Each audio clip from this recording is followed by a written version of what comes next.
नमस्तेस्तु भगवन् विश्वेश्वराय महादेवाय त्र्यम्बकाय त्रिपुरान्तकाय त्रिकाग्निकालाय कालाग्निरुद्राय नीलकण्ठाय मृत्युञ्जयाय सर्वेश्वराय सदाशिवाय श्रीमान् महादेवाय नमः। ॐ नमः शम्भवाय च मयोभवाय च नमः शङ्कराय च मयस्कराय च नमः शिवाय च शिवतराय च।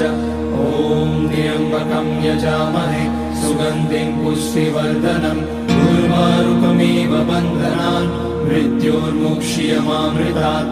नागेन्द्रहाराय त्रिलोचनाय भस्माकराय महेश्वराय नित्याय शुद्धाय दिगम्बराय तस्मै नकाराय नमः शिवाय।